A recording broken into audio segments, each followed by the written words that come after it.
राम राम। कैसा रहने वाला है गुरु ग्रह का राशि परिवर्तन जो कि 14 मई 2025 को होने वाला है।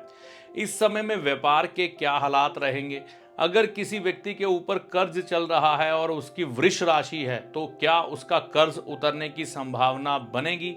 इस समय में वृष राशि वालों की सेहत के बारे में कैसे हालात देने वाले हैं बृहस्पति ग्रह। इस समय में क्या हालात रहेंगे बच्चों की उन्नति के बारे में। जो लोग शादीशुदा हैं और उनके बच्चे कमाने के दृष्टिकोण से निकले हुए हैं तो क्या हालात देने वाले हैं बृहस्पति ग्रह एक साल के लिए। व्यापार के और नौकरी के क्या हालात रहेंगे एक साल के लिए इस बृहस्पति ग्रह के राशि परिवर्तन करने के बाद। भाग्य का साथ मिलेगा इस समय में या भाग्य के मामले में अभी भी हमें संतोष ही करना पड़ेगा।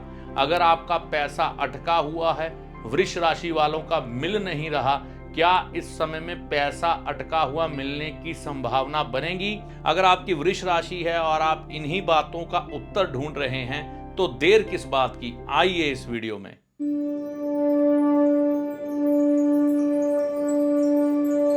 नमस्कार, मेरा नाम है पंडित अरविंद तिवारी। इस चैनल पर आज अगर आप पहली बार आए हैं या बहुत समय से चैनल के साथ चल रहे हैं, अभी तक आपने इस चैनल को सब्सक्राइब नहीं किया है तो इस वीडियो को देखने के बाद चैनल को सब्सक्राइब करके जाइएगा। शनिदेव राशि परिवर्तन कर चुके हैं 29 तारीख तीसरा महीना 2025 को। अब बारी है राशि परिवर्तन करने की बृहस्पति ग्रह की, जो की राशि बदलेंगे 14 तारीख पांचवा महीना 2025 को। तो क्या परिणाम लेके आ रहे हैं गुरु ग्रह वृष राशि वालों के लिए। देखिए, जैसे मैंने आपको बताया कि 14 तारीख को गुरु ग्रह कहां आ जाएंगे, मिथुन राशि में। तो वृष राशि वालों के धन भाव में इस समय गुरु ग्रह का गोचर होगा तो वृष राशि वालों के लिए धन प्राप्ति के रास्ते बनेंगे, परिवार में प्रेम बढ़ेगा। यह अवसर बेहद विशेष है जब बृहस्पति ग्रह इस स्थान पे गोचर करेगा। तो यहां पर गुरु ग्रह जब इस भाव में आएंगे, दूसरे भाव में, तो यहां से ये जो दृष्टि डालेंगे ना, ये छठे भाव में डालेंगे, पंचम दृष्टि। जिनको जरूरत है उनको कर्ज मिलेगा भी, और जो उतारना चाहते हैं तो इस समय में कर्ज उतरने की भी संभावनाएं बनेगी। जिनका शुक्र इस समय ज्यादा मजबूती में चला गया तो उस समय में क्या होगा, कर्ज उनको लेना पड़ सकता है, और जिनका थोड़ा कमजोर हुआ तो उनका यह है कर्ज उतरने की संभावना बन जाएगी। यहां पर व्यापार और नौकरी में लाभ मिलेगा, लेकिन आपके कार्य क्षेत्र में आपके साथ कंपटीशन करने वाले भी बहुत लोग होंगे, शत्रु भी बहुत होंगे। तो ऐसे समय में ये भी परेशानियां साथ साथ आपके चलेंगी। ऐसे समय में आपके बच्चों की उन्नति होने के भी अवसर बनेंगे। अगर आप माता पिता हैं, आपके बच्चे बड़े हैं, कमाने के दृष्टिकोण से वह जीवन में आगे चल रहे हैं, तो आपकी पत्रिका इस समय उनको सपोर्ट करेगी धन कमाने के मामले में। तो जिनके बच्चे कमाने के दृष्टिकोण से आगे बढ़ रहे हैं तो उनके जीवन में इस समय उन्नति आने के अवसर बनेंगे। परिवार में सुख सुविधाएं बनने के अवसर आ रहे हैं। इसमें एक चीज को आप समझिएगा, यह भाव जो है ना, कुटुंब भाव होता है, ठीक है ना। तो कुटुंब भाव पर इस समय बृहस्पति का आ जाना परिवार में सुख सुविधाओं का संदेश देता है। यहां से सप्तम दृष्टि जो है बृहस्पति देव की अष्टम भाव में पड़ेगी, है ना।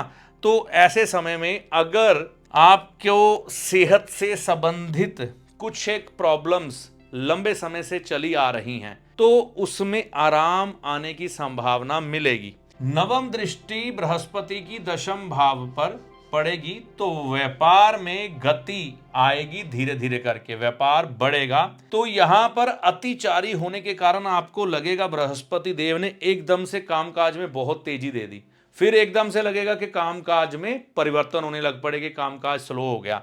तो ये दोनों चीजें निकल के आएंगी। तो यहां पर इस समय कामकाज बढ़ने की संभावनाएं हैं।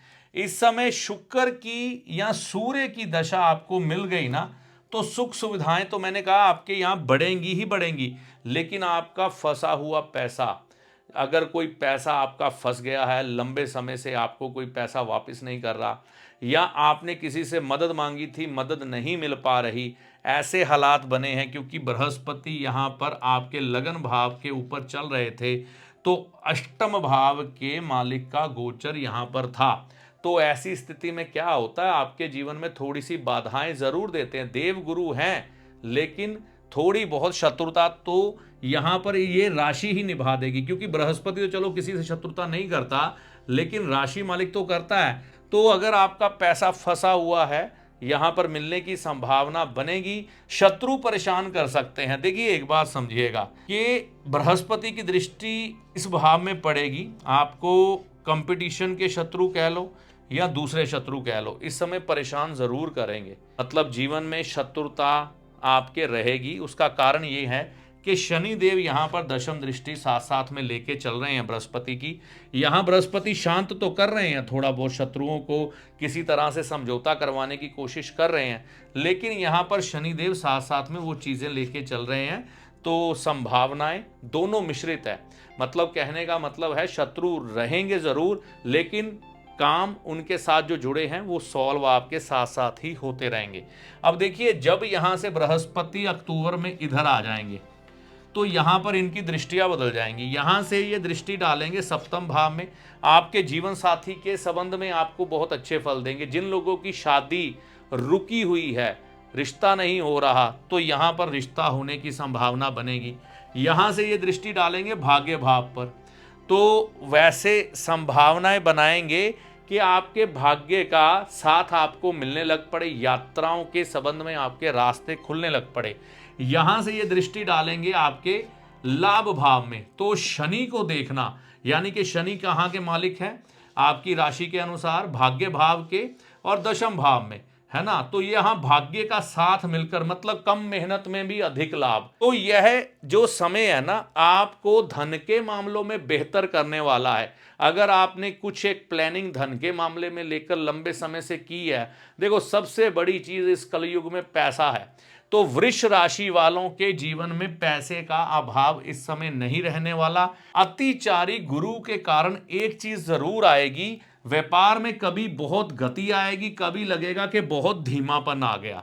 ओवरऑल यह एक साल का समय आपका अच्छा ही बीतने वाला है। गुरुवार के दिन केसर का तिलक लगाना शुरू कर दें अपने माथे पे, बहुत बढ़िया रहेगा। मंदिर में इस समय जाते रहें, मंदिर में माथा टेकने से आपके बृहस्पति और केतु अच्छे होते हैं, तो वो करते रहें। धार्मिक यात्रा करने का अवसर मिल जाए तो आप कोई भी धार्मिक यात्रा करें, भगवान शिव से जुड़ी हो जो, तो और भी बढ़िया हो जाएगा। बुजुर्गों की मदद इस समय जरूर करें। पीपल का पेड़ मंदिर में हो गुरुवार के दिन, वहां पर आप जल चढ़ाना शुरू कर दें। ज्योतिषी आपका सलाहकार है जो आपको भले और बुरे समय का ज्ञान देता है, ना कि कोई चमत्कारी बाबा जो छड़ी घुमाकर आपको माला माल कर देगा, धनवान बना देगा, या कोई जादूगर जो छलावे में डालकर भ्रम की स्थिति पैदा कर कर आपके भाग्य को बदल देगा। तो ज्योतिषी को हमेशा सलाहकार के रूप में देखें, ना कि चमत्कारी बाबा या जादूगर के रूप में। ऐसा नहीं होता। चैनल पर अगर आप पहली बार आए हैं, बहुत समय से चैनल के साथ चल रहे हैं, तो इसे सब्सक्राइब करके जाइएगा। इस वीडियो में दी गई जानकारी का लाभ माता रानी की कृपा से आपको होगा। जय माता दी।